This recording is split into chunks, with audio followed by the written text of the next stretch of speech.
इतना मधुर स्वर, इतना सुरीला क्रंदन, ये अभूतपूर्व भी नहीं, अश्रुतपूर्ण ध्वनि है जो ब्रह्मांड में पहली बार गुंजायमान हो रही है। संभवतः इससे पूर्व हमें ऐसी अनुभूति कभी नहीं हुई। इस स्वर की मधुरता बतला रही है, यह स्वर निश्चय ही हमारे पुत्र का ही है, जो हमारे कर्ण ही नहीं, हमारे हृदय को भी उद्वेलित कर रहा है। यह मधुर स्वर हमें भाव विभोर कर रहा है। अवश्य ही देवी गौरी के नवजात शिशु का आमंत्रण है, जो हमारी साधना को विरोधित कर रहा है। इतनी शक्ति और किसी में कहां, जो हमारी एकाग्रता भंग कर सके, हमें अपने समक्ष प्रकट होने पर विवश कर सके। पुत्र, हमें आपका निमंत्रण स्वीकार है, स्वीकार है पुत्र।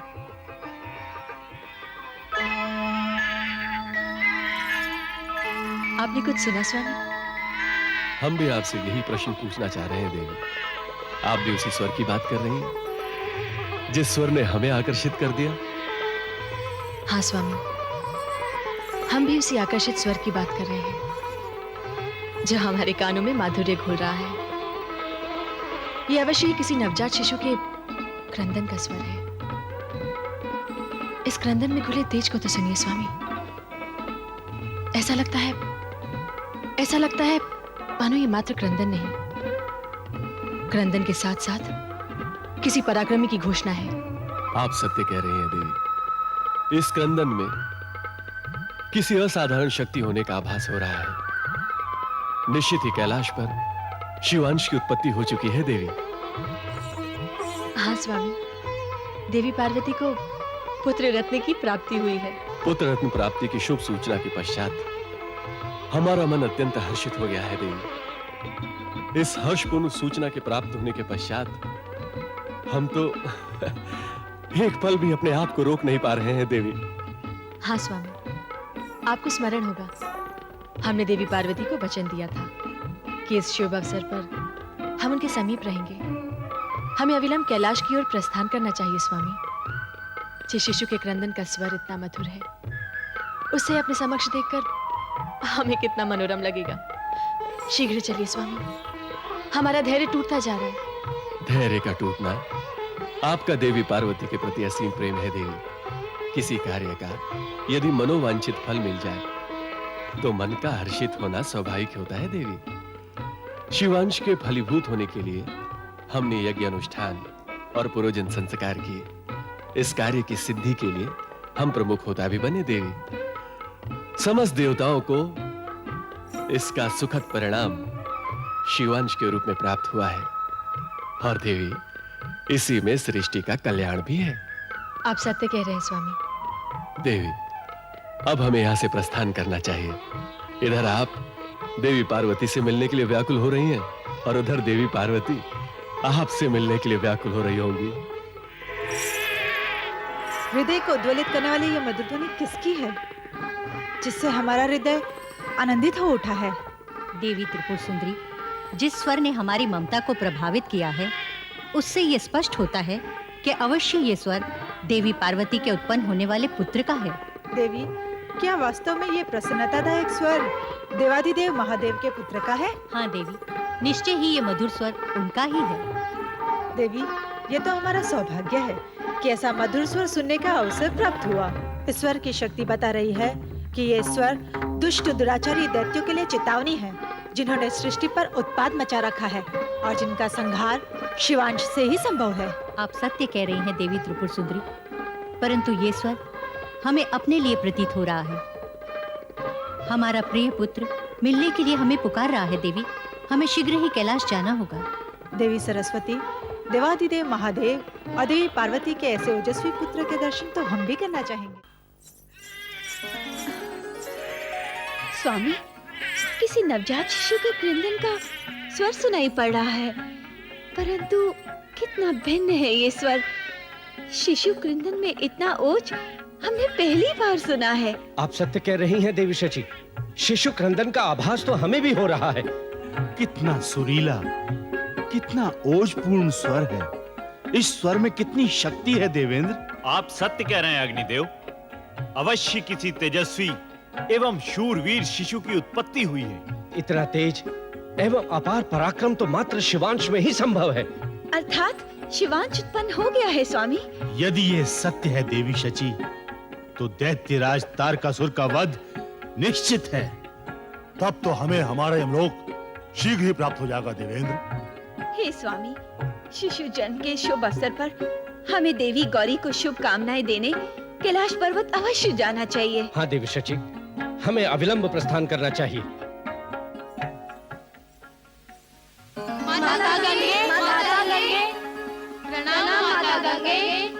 सौभाग्यवती भव। संभवतः हमें मिथ्याभास हो रहा है माता, इसीलिए हम आपके समक्ष आपसे सत्य जानने की इच्छा लेकर आई हैं।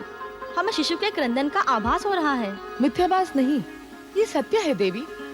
शिवांश का ये मधुर स्वर कैलाश की परिधि लांघते हुए हमें भी अपने पास आने का आमंत्रण दे रहा है। अर्थात शिवांश उत्पन्न हो चुका है माते। जिसकी हमें चिरकाल से प्रतीक्षा थी वो समय आ चुका है माते। शिवांश के दर्शन मात्र की कल्पना ही हमें भाव विभोर कर रही है। पुत्र को अपनी गोद में लेकर हम तो उन्मादित हो जाएंगे माता गंगे। उन्माद नहीं, ये तो हर्ष का विषय है देवियों। आपकी वात्सल्यता और मातृत्व की कामना पूर्ण होने जा रही है। अर्थात अब पुत्र हमारे समक्ष रहेंगे, हमारी गोद में किलकारियां भरेंगे, हमारे मातृत्व की क्षुधा पल प्रतिपल शांत करेंगे। कितनी सुखद वह घड़ी होगी जब शिवांश हमारे अंक में होगा। हमारी वात्सल्यता से अपनी क्षुधा शांत करेगा और हमारा अंश न होते हुए भी वो हमारा अंश बन जाएगा। हमें तो देवाधिदेव ने कृतार्थ कर दिया। हमारे शापित जीवन को इतना बड़ा उपहार देकर हमें कृतकृत्य कर दिया। अब हमें शीघ्र ही कैलाश की ओर प्रस्थान करना चाहिए देवियों। माताश्री, कृपया हमारे प्रिय अनुज को हमें सौंप दीजिए। हम इनसे वार्ता करना चाहते हैं। पुत्र गणेश, आपके प्रिय अनुज भी बहुत छोटे हैं, आप इन्हें संभाल नहीं पाएंगे। ये आप कैसे कह सकती हैं माताश्री? हम तो सदैव अपनी भारी भरकम गदा का भार अपने भुजाओं में उठाए रखते हैं। फिर हम अपने छोटे से प्यारे से अनुज को कैसे नहीं संभाल पाएंगे? पुत्र गणेश, आपकी प्रिय अनुज कोई वस्तु नहीं है जिसे भार के समान उठाया जाए। हाँ पुत्र, आपके प्रिय अनुज अभी बहुत कोमल हैं। तब हम अपने अनुज से वार्ता कैसे करेंगे पिताश्री? हम आपकी समस्या का समाधान कर देते हैं। हम आपके प्रिय अनुज को अपनी गोद में ले लेते हैं, तब आप निश्चिंत होकर इनसे वार्ता कर सकते हैं। लाइए देवी गौरी।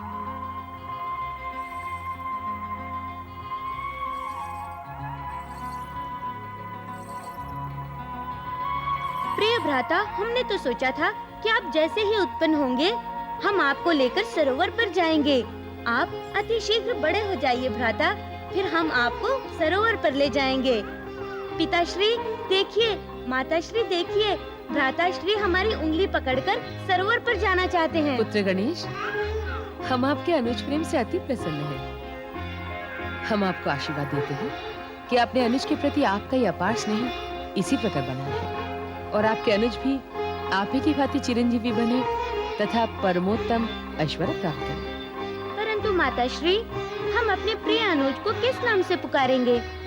हे गजानन गणेश्वर, आपके प्रिय अनुज स्वर्ण है और कुत्सित दैत्यों को मारने के लिए उनका जन्म हुआ है, इसलिए कुत्सितों को मारने वाला कुमार ही कहलाएगा। आइए श्री हरि विष्णुदेव, आपका स्वागत है। आइए देवी लक्ष्मी। प्रणाम देवाधिदेव महादेव। प्रणाम देवी पार्वती। पार्वती। प्रणाम श्री हरि विष्णुदेव। प्रणाम देवी लक्ष्मी। प्रणाम श्री हरि विष्णुदेव। प्रणाम माता लक्ष्मी। कल्याणमस्तु। श्री हरि विष्णुदेव, आपने तो आते ही प्रिय अनुज का नामकरण भी कर दिया। हे गजानन, हमने नामकरण नहीं किया है, बल्कि आपके प्रिय अनुज की उत्पत्ति के कारण के शाब्दिक अर्थ को स्पष्ट किया है।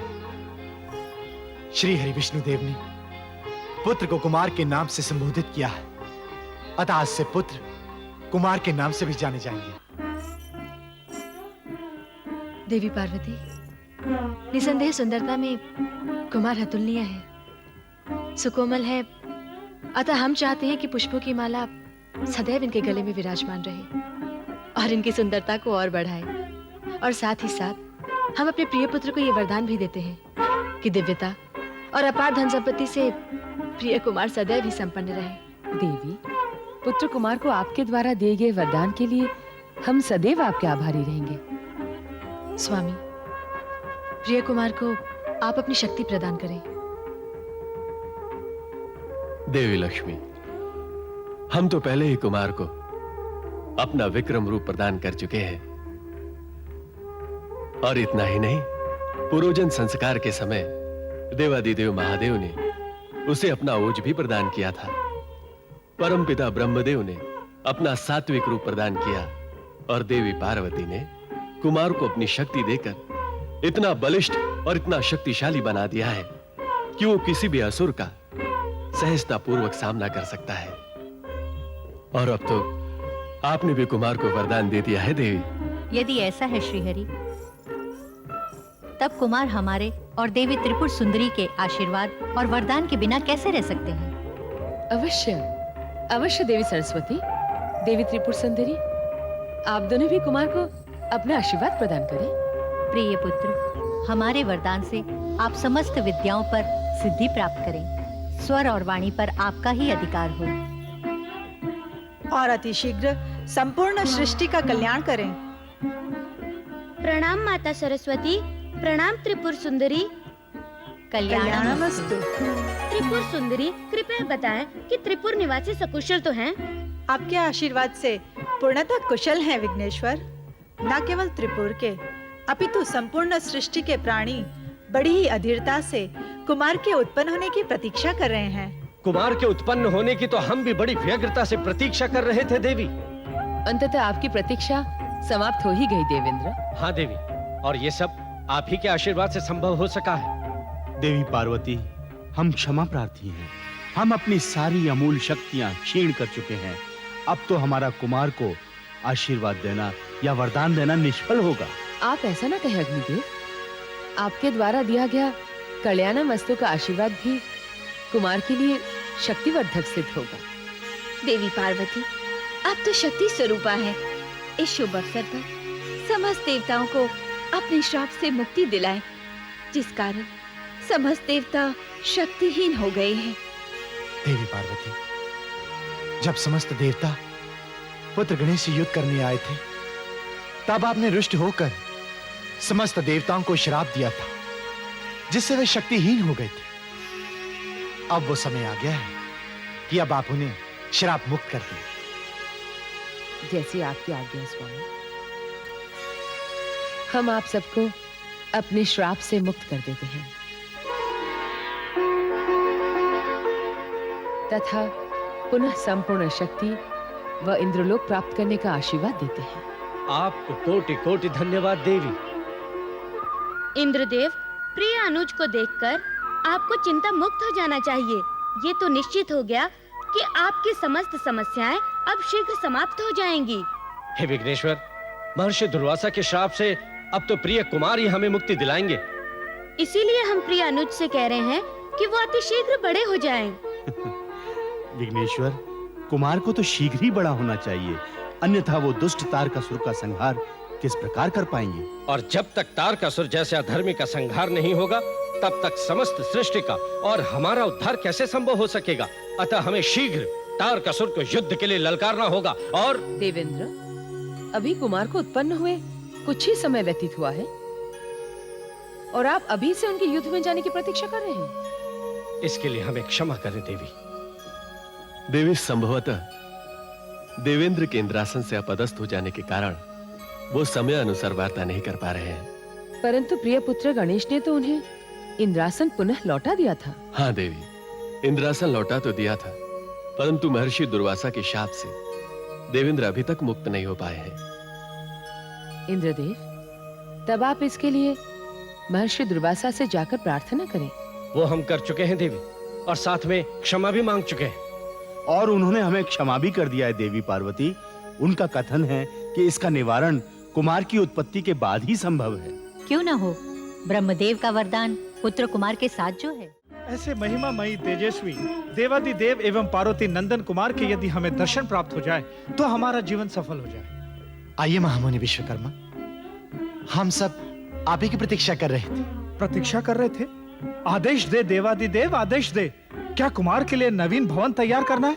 नहीं मुनिवर विश्वकर्मा, भवन निर्माण के लिए नहीं, बल्कि आपने कुमार की उत्पत्ति की सूचना सभी को हर्ष और उत्साह के साथ पहुंचाई थी। इसीलिए सभी के साथ कुमार को आशीर्वाद देना आपका अधिकार है। ऐसा ना कहें श्री हरि विष्णुदेव, आपके समक्ष हम प्रिय कुमार को क्या आशीर्वाद दे सकते हैं? अपितु हमारी तो इच्छा है कि पूर्ण लगन और श्रद्धा भाव से हमें कुमार की सेवा करने का अवसर प्राप्त हो जाए। यदि हमें प्रिय कुमार की रक्षा हेतु अपना जीवन भी समर्पित करना पड़े तो हम सहर्ष तत्पर रहेंगे। हम तो प्रिय कुमार को अपनी पीठ पर बिठाकर कैलाश का भ्रमण कराएंगे। स्मरण रहे नंदीश्वर, अपने प्रिय अनुज के साथ हम भी उपस्थित होंगे। अहो भाग्य गजानन। ये लीजिए प्रभु, गजानन गणेश्वर ने तो स्वयं तथा अपने प्रिय अनुज के साथ कैलाश के भ्रमण का कार्यक्रम अभी से ही बना लिया है। प्रणाम देवादिदेव। प्रणाम देवी गंगे। प्रणाम बहन पार्वती। प्रणाम बहन गंगे। एवं सभी देवी देवताओं को देवी गंगे का प्रणाम। प्रणाम। देवादिदेव, सर्वप्रथम हमें नवजात शिशु के दर्शन करके उन्हें आशीष देने की आज्ञा दे। आज्ञा? ये आप क्या कह रही है बहन गंगे? पुत्र कुमार को आशीष देना तो आपका अधिकार है। माता के रूप में आपका अधिकार कम नहीं आंका जा सकता, क्योंकि आकाश गंगा से लाए गए पवित्र पावन जल का कुमार की उत्पत्ति में सराहनीय योगदान रहा है। ये तो आपकी महानता है देवादिदेव। पुत्र कुमार, हम अपनी शीतलता आपको प्रदान करते हैं और धैर्यशाली बनो, ये हमारा आशीर्वाद है। हमारा हृदय प्रफुल्लित हो उठा है माताओं का पुत्र के प्रति स्नेह देखकर। माता गंगे का धैर्य और शीतलता, माता पार्वती की शक्ति और माता लक्ष्मी की पवित्रता एवं धन्य संप्रदा प्राप्त करके प्रिय कुमार धन्य हो जाएंगे। धन्य तो हम हो जाएंगे महामुनि विश्वकर्मा, पुत्र कुमार को अपने साथ आकाशगंगा ले जाकर।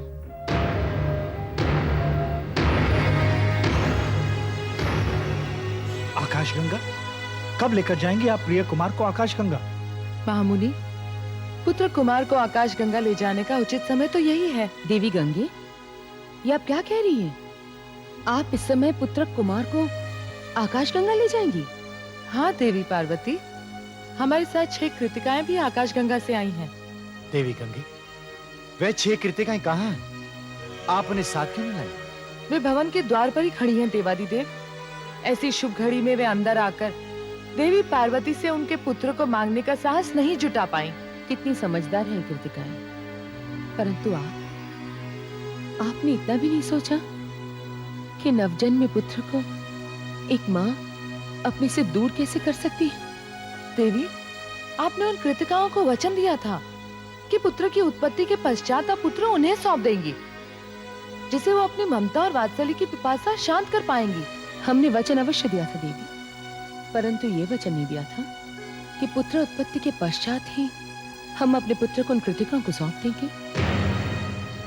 देवी गंगे, आप इतनी दूर से अवश्य आई हैं, परंतु हमारे पुत्र को आशीर्वाद देने नहीं, हमारे इस प्रिय पुत्र को हमसे दूर ले जाने के लिए। अधीर न हो देवी। आपने जल ग्रहण करने से पूर्व 6 कृतिकाओं को वचन दिया था कि आप उनके वात्सल्य के भाव को पूर्ण करने का अवसर देंगी और अपना पुत्र उन्हें सौंप देंगी। स्वामी, आप स्वयं देखिए, क्या कुमार अभी हमसे विलग होने की स्थिति में है? इनका लालन पालन हमारे बिना कैसे होगा? देवी, वचन के रूप में 6 कृतिकाओं ने आपके पुत्र के लालन पालन करने का अधिकार मांगा था और आपने स्वीकार भी किया था। परंतु स्वामी, एक माता के बिना पुत्र का पालन कैसे संभव हो सकता है? संभव हो सकता है देवी, संभव हो सकता है, जब उस पुत्र का पालन करने के लिए उसकी 6 माताएं लालायित हों। हाँ देवी, 6 कृतिकाएं कितने ही समय से मातृत्व सुख का अनुभव और भोग करने के लिए अधीर होती जा रही हैं। परंतु माता गंगे, हम भी तो प्रिय अनुज के साथ सरोवर पर जाने के लिए अधीर हुए जा रहे हैं। पुत्र गणेश, आप स्वयं देख रहे हैं कि अभी आपके अनुज इतने सुकोमल हैं, वे आपके साथ सरोवर पर नहीं जा सकते। हाँ गौरी नंदन, ये जब खेलने लायक हो जाएंगे तब इन्हें पुनः वापस बुला लिया जाएगा और तब आप इनके साथ खेलने जा सकेंगे सरोवर तक। तब ठीक है, परंतु माताश्री। क्या गौरी नंदन, आप अपनी माताश्री के लिए प्रिय नहीं है? वो तो हम हैं ही। क्यों माताश्री? इसीलिए तो हमें गौरी नंदन कहकर भी पुकारा जाता है। हाँ पुत्र, आप तो हमें सर्वप्रिय हैं ही। देवी, न केवल कृतिकाओं की ममता की प्यास शांत करने के लिए, बल्कि कुमार की सुरक्षा और सृष्टि कल्याण के लिए कुमार का देवी गंगे के साथ आकाश गंगा जाना अति आवश्यक है।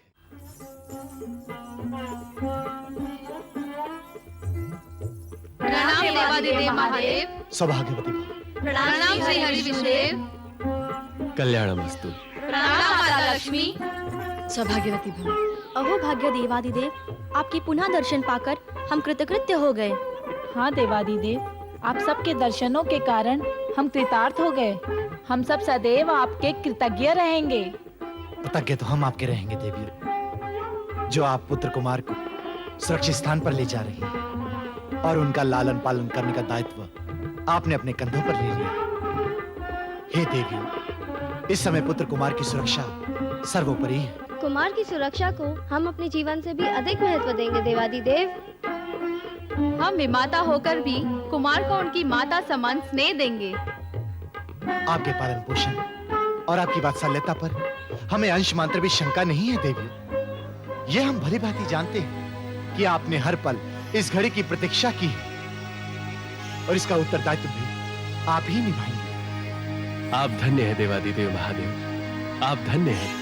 आपने अपने वचन का पालन पूर्ण श्रद्धा और विश्वास के साथ किया है। हमारा शत शत नमन स्वीकार करें। श्रीहरि, धन्य तो देवादिदेव ने हमें किया है, अपने प्रिय पुत्र के पालन पोषण का उत्तरदायित्व सौंपकर।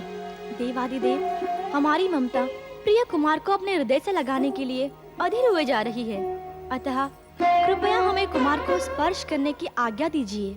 स्पर्श नहीं देवी, पुत्र कुमार पर अब आप ही का अधिकार होगा। देवी गंगे, हम प्रिय कुमार को आपके संरक्षण में कृतिकाओं को सौंप रहे हैं। ये लीजिए देवी गंगे।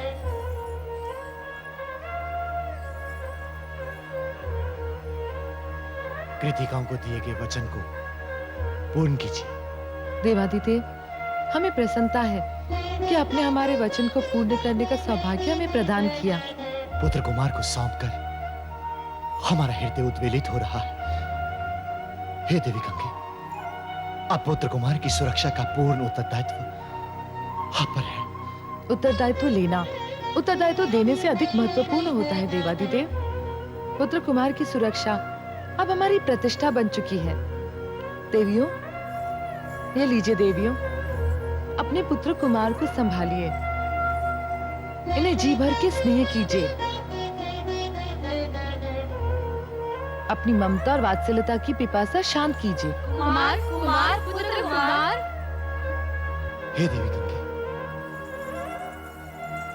हमें विश्वास है कि आप अपने पुत्र की भांति प्रिय कुमार का पालन पोषण करके यथा समय कैलाश लौटा देंगी। हाँ देवादिदेव, और यदि मध्य में भी कभी आवश्यकता का आभास हो तो कृपया हमें सूचित कीजिएगा। आपके आदेश का पालन होगा। पुत्र कुमार पर सदैव ही आपका पूर्ण अधिकार रहेगा। नहीं देवी गंगे, जितना अधिकार हमारा है उतना आपका भी, और उतना ही अधिकार इन 6 माताओं का भी होगा। क्षमा चाहते हैं देवादिदेव, परंतु पुत्र कुमार को लौटा देने के पश्चात तो उन पर से हमारा अधिकार सदा के लिए समाप्त हो जाएगा। हाँ देवादिदेव, ये कृतिकाएं उचित कह रही हैं। क्या कोई ऐसा उपाय नहीं है कि कुमार के लौटाने के पश्चात भी कृतिकाओं का उन पर अधिकार स्पष्ट दिखाई दे? यदि ऐसा हो जाए तो निसंदेह इन कृतिकाओं का जीवन सफल हो जाएगा देवादिदेव। देवी गंगे, देवी लक्ष्मी, हम समझ नहीं पा रहे कि यह संभव कैसे होगा। संभव हो सकता है देवादिदेव, अवश्य संभव हो सकता है। तो शीघ्र बतलाएं विष्णुदेव, इसके लिए हमें क्या करना होगा? नामकरण देवादिदेव। नामकरण?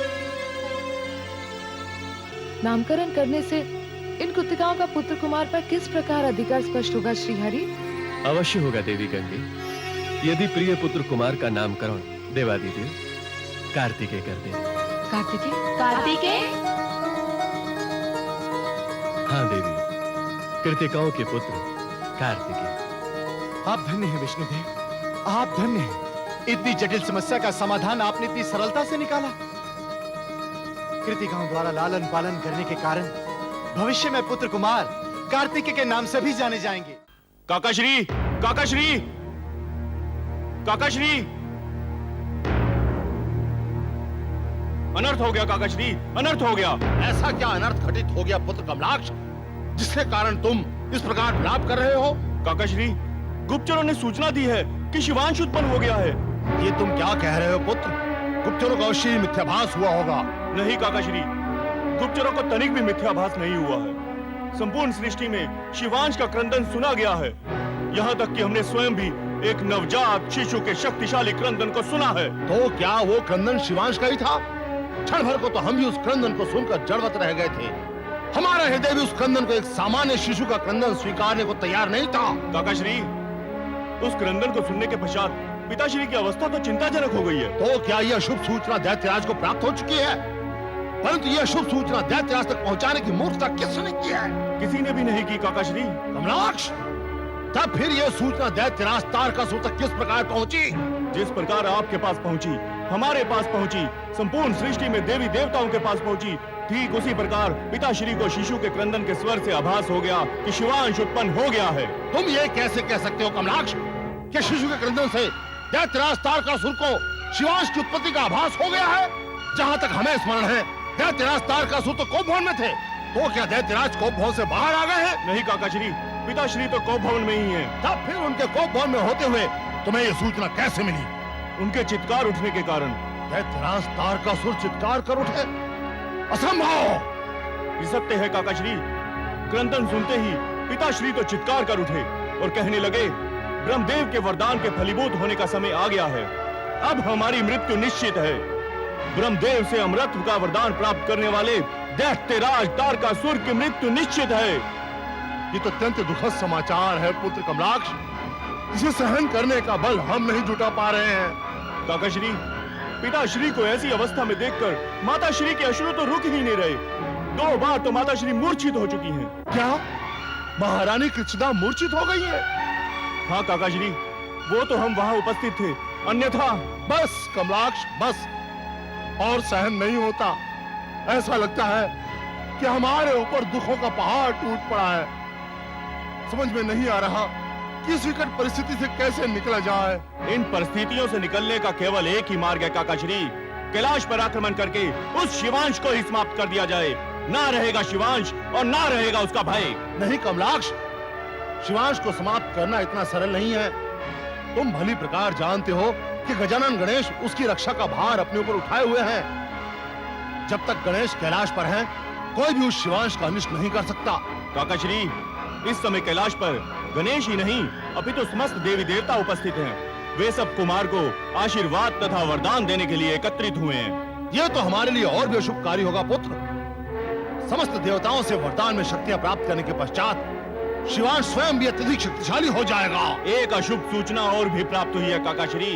पार्वती के श्राप के कारण जो शक्तियां इंद्रादि देवताओं की क्षीण हो गई थी, वो पार्वती के ही आशीर्वाद के कारण उन्हें पुनः प्राप्त हो गई हैं।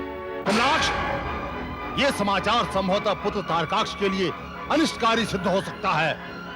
दैत्यराज तारकासुर के कोप भवन में जाने का समाचार सुनकर देवताओं का आत्मविश्वास अत्यधिक बढ़ जाएगा और इससे उत्पन्न शक्ति का संचार उन्हें यमलोक पुनः प्राप्त करने के लिए प्रेरित करेगा। अतः हमें शिवांश को समाप्त करने के लिए कोई शक्तिशाली रणनीति बनानी होगी। अग्निदेव, माता पार्वती के आशीर्वाद से हम सभी श्राप मुक्त हो गए हैं और श्राप मुक्ति के पश्चात ही से हमारे शरीर में शक्ति का संचार होने लगा है। हाँ देवेंद्र, बहुत समय के पश्चात शक्ति की पुनः प्राप्ति प्रसन्नता का आभास दे रही है। देवीश्वर जी, आप शांत क्यों हैं? इस शांति का कोई विशेष कारण? हाँ स्वामी, हमारी शांति का कारण है देवी पार्वती का त्याग, सृष्टि का कल्याण और आप सबके उद्धार के लिए देवी गौरी ने अपने नवजात पुत्र को अपने से सहस्त्र योजन दूर आकाश गंगा भेज दिया। पता नहीं वहां पुत्र कार्तिकेय किस प्रकार होंगे। देवी, पुत्र कार्तिकेय आकाश गंगा में भी अपनी माताओं के सम्मुख ही होंगे। हाँ देवी, एक नहीं 7 माताएं, 6 कृतिकाएं और 1 देवी गंगे। अग्निदेव, ये कह देने मात्र से उस माता को कदापि संतुष्टि प्राप्त नहीं होगी जिसने उस पुत्र को जन्म दिया है। एक माता की पीड़ा आप नहीं समझ सकते अग्निदेव। हम समझ सकते हैं देवी, आपसे विलग होने का वियोग हम सहन कर चुके हैं। नहीं स्वामी, एक भार्या की तुलना आप पुत्र से नहीं कर सकते। एक पुत्र को उत्पन्न करने के लिए माँ को जो पीड़ा होती है, और वो पीड़ा कितनी असहनीय होती है, इसका आभास भी पुरुष नहीं कर सकते। परंतु उस असहनीय पीड़ा के पश्चात उत्पन्न पुत्र का क्रंदन माँ की समस्त पीड़ाओं को हर लेता है, क्योंकि वो पुत्र उस पीड़ा का प्रतिफल होता है। आप सत्य कह रही हैं देवी शची। माता वर्ष भर अपने उत्पन्न होने वाले पुत्र के भविष्य को सुदृढ़ बनाने का स्वप्न देखती है, और उस पुत्र को जन्म देते ही यदि अपने वचन का पालन करने के लिए उसे दूसरे को सौंपना पड़ जाए तो निश्चित ही उस माता के लिए अत्यंत कष्टदायक होता है। परंतु देवी पार्वती का ये त्याग संपूर्ण सृष्टि में सराहनीय होगा। पता नहीं देवी गौरी बिना पुत्र के इतनी लंबी अवधि तक कैसे रह पाएंगी, और कैसे रह पाएंगे कुमार बिना देवी गौरी के। आप अधीर न होइए देवी। जिस प्रकार कृतिकाएं वात्सल्य का सुख प्राप्त करने के लिए लालायत थी, उससे स्पष्ट है कि वे कुमार का लालन पोषण बड़ी सजगता और स्नेह के साथ करेंगे। हाँ देवी शची, देवी गंगे के होते हुए कुमार कार्तिकेय को किसी भी प्रकार का कोई कष्ट नहीं होने पाएगा। हाँ देवी, निराश और चिंता को छोड़कर प्रार्थना करें कि कुमार कार्तिकेय अपनी 6 माताओं का स्नेह पाकर शीघ्र बड़े हों, जिससे वो तारकासुर जैसे दुष्ट असुर का संहार कर सके। स्वामी, कुमार कार्तिकेय की उत्पत्ति इस बात का सूचक है कि दुष्ट तारकासुर का अंत अवश्यंभावी है। हाँ इंद्रदेव, देवी पार्वती के आशीर्वाद के अनुसार हमें शक्ति के साथ साथ इंद्रलोक की प्राप्ति भी निकट भविष्य में होने ही वाली है। हाँ कुबेर, बस प्रतीक्षा रहेगी कुमार कार्तिकेय के आकाश गंगा से लौटने की। अग्निदेव, अभी तो कुमार कार्तिकेय के बालीलाएं करने का समय है। उनके बड़े होने की कामना मत कीजिए, अन्यथा कृतिकाओं के वात्सल्य सुख की कामना अधूरी रह जाएगी। कितनी भाग्यशाली है कृतिकाएं जो कुमार कार्तिकेय की बाल लीलाओं का आनंद उठा रही होंगी।